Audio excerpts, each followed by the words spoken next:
Desta volta falaremos dos permisos en Linux. Os permisos en Linux seguen un precepto moi sinxelo, pero tamén moi potente, baseado en tres operacións básicas, como sería a lectura, a escritura e a execución, sobre tres grupos ou tres elementos distinguidos, que serían o propietario, o grupo e outros, ou o resto. Aquí podedes ver a descripción, vale? Esa combinación sobre os tres elementos e as tres operativas, vale? Lectura, escritura, execución, lectura, escritura, execución, vale? Ahora veremos o que é o guión, etc.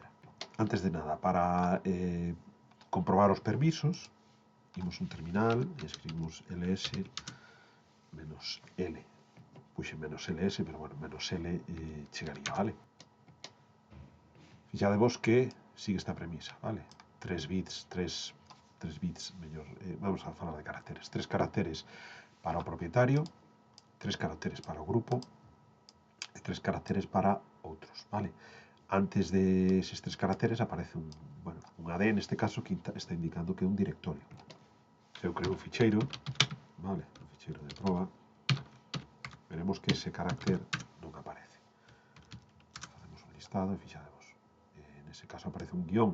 Dicir, cando non se cumple algo, aparece un guión, vale? Non habería nada. Isto sería un ficheiro, e fixadevos que as propiedades que ten ese ficheiro. Estes caracteres indican aos permisos que ten o propietario, estes tres seguintes os permisos que ten o grupo, estes tres seguintes os permisos que ten o resto. Vale, como interpretamos isto? Realmente, como xa vos dixen, é unha combinatoria sobre estas tres operacións, sobre eses tres elementos. Esta combinatoria ten moito que ver con binario, ten moito que ver con octal, vale? Xa demos nesta táboa na que eu recollo todas as posibilidades que existe sobre estas tres operacións, vale? Lectura, escritura e execución. Vale, se non hai permiso de lectura, non hai permiso de escritura, non hai permiso de execución, vale? Estaríamos falando como se fose 0, 0, 0, vale? No octal sería un 0, e non hai ningún tipo de control sobre o recurso, é dicir, non se pode nin ler, nin escribir, nin executar. E isto se aplicaría, pois, repito unha vez máis, a cada un dos elementos. Se isto aparece no propietario, de momento cinguirémonos o propietario, vale? Que é máis doado. Entón, o propietario non tería ningún tipo de control sobre este recurso. A seguinte operativa sería 001, é dicir, tería permiso de execución, un en octal. A seguinte sería 010, é dicir, teríamos permiso de escritura sobre o recurso. A seguinte sería o 011, é dicir, un 3, permiso de escritura e de execución sobre o recurso, vale? E así podedes facervos unha idea das 8 operativas, das 8 combinacións que permiten estes tres caracteres, vale? Retrotraémonos a binario con 3 bits temos 8 posibles valores diferentes, con 3 bits temos 8 posibles valores diferentes, vale? Estamos falando tamén dun sistema octal, que se pode representar 8 valores diferentes. Isto é o que nos permite o sistema, e isto é matemáticamente o que se pode realizar. O que pasa é que hai operacións que non teñen moito sentido, por exemplo, ter permiso de escritura sobre un recurso, pero non ten permiso nin de lectura nin de execución.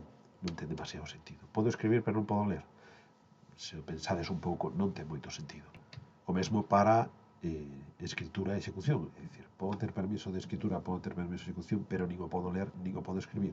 Non ten sentido. Vale, o resto, pois, máis ou menos utilizados, vale? O 7 sería control total, o 0 ningún control, o 6 é lectura e escritura, pero non se pode executar, o 5 sería lectura e execución, vale? Etcétera. Para mudar estes permisos eu teño un comando que se chama chmod, vale? Change mode. E o que lle teño que indicar a este comando serían os seguintes valores. Tería os 3 dígitos en octal e o recurso que lle quero aplicar ese permiso. Vale, estes 3 dígitos xa vos digo que en octal, pero se vos fixades, se acudides a esta tabua, saberedes exactamente que permiso lle estades aplicando. Por exemplo, un 766 sería 7, sería un control total sobre o recurso para o propietario. 6 sería permisos de lectura e escritura sobre o recurso para o grupo. E o último 6, o mismo, sería permiso de lectura e escritura, non de execución, para o recurso. Seguimos aquí ao noso Debian, vemos que o recurso, por defecto, cando eu creo un ficheiro co usuario, por defecto, no meu caso é profesor, créase un recurso con permisos de, isto sería un 6, perdón, isto sería un 6, isto sería un 5, isto sería creo, no, 5 non, perdón, 6, 4, 4, vale? 6, 4, 4. É dicir que por defecto se está creando un recurso, un elemento, un ficheiro, un directorio con permisos de lectura e escritura para o propietario, permisos só de lectura para o grupo e permisos só de lectura para o resto. Vale, este é o máis utilizado. Cando quero aplicar permisos globais é o máis utilizado. Pero tamén hai outro xeito de aplicarlle permisos que utilizando non numeración octal, senón caracteres. Fixadevos, se eu fago un chmod más R, o que estou facendo é engadir un permiso. Más R, neste caso, unha R sería permiso de lectura. O que pasa é que non estou especificando a quen, co cal engadirá un permiso de lectura propietario, a grupo e o resto, vale? Se eu veño aquí o meu Debian e lle digo chmod máis x proba, fixademos o que ocorre. Engade o permiso de execución, vale? Pero para todos. Para outros, para o grupo e para o propietario, vale? Isto pode ser restringir, bueno, podes engadir, se pode quitar, vale? Neste caso, volvo como estaba. A verdade é que é un pouco heavy asignar permisos así tan a lo bruto, non? Entón, podese restringir por elemento. Por exemplo, quero asignarlle un permiso de execución, pero só ao propietario, vale? Neste caso, o propietario tería o permiso de execución.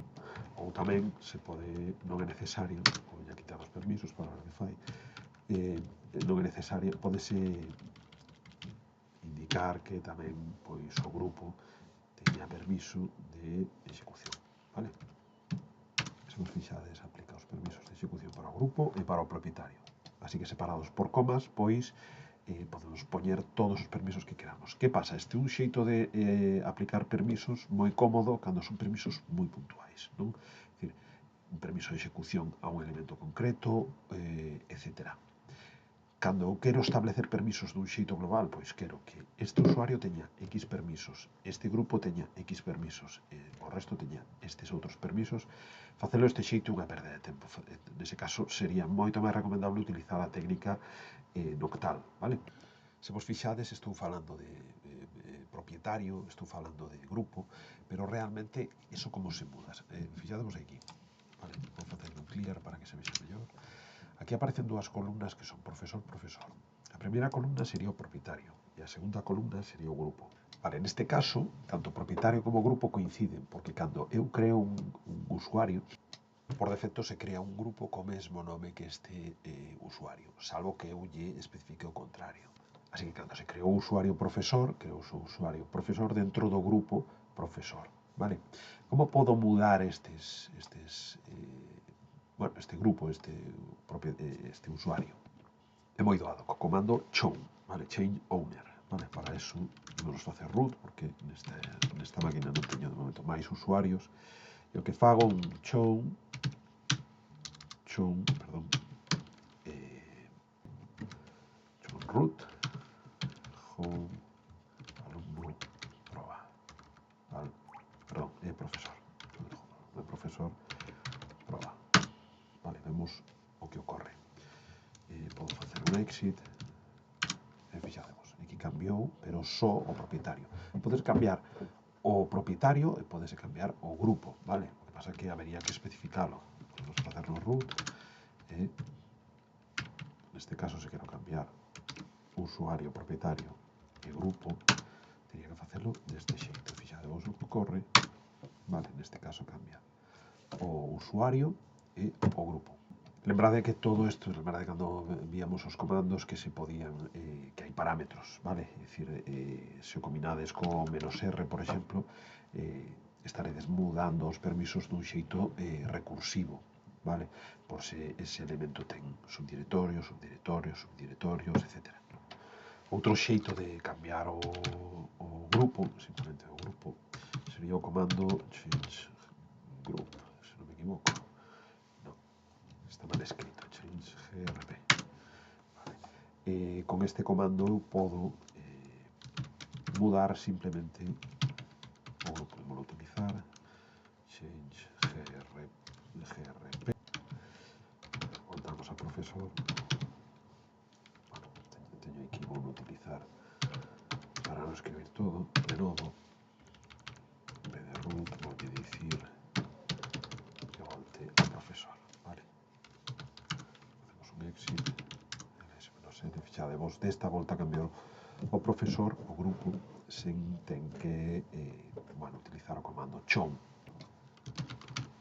Bueno, o último que me quedaría por falar sería bueno, dos permisos por defecto, vale? Cando eu creo un arquivo por defecto, créase cuns permisos por defecto. Onde se establece eso? Bueno, eso ven establecido polo comando, bueno, por umask, máis que un comando, vamos a dicir que é unha metodoloxía, vale? Do que se trata é de aplicar unhas operacións matemáticas sobre este valor. Fixademos, son 4 díxitos, vale?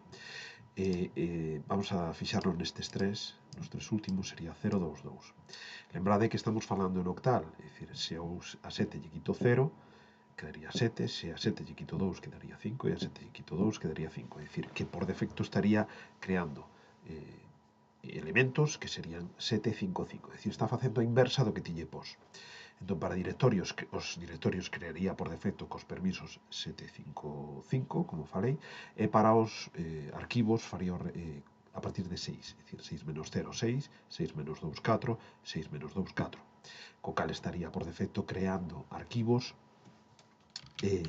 pois con permisos por defecto 644. Podemos facer unha proba, vou crear un arquivo que se chame permisos.txt e fixadevos que o crea con 6, 4, 4, vale? Porque o meu umask así o di. Como se modifica o mask? Xa o veremos, se é preciso. Neste vídeo penso que xa me excedín demasiado co tema dos permisos, e, bueno, deixámoslo aquí. Só unha curiosidade, fixadevos, este arquivo ten permisos de execución. Cando un arquivo ten permisos de execución, vale, fixadevos que muda de cor.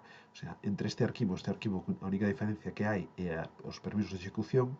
Fixadevos, este arquivo aparece como en verde, este outro que non ten permiso de execución aparece en negro, vale, así, a modo de curiosidade.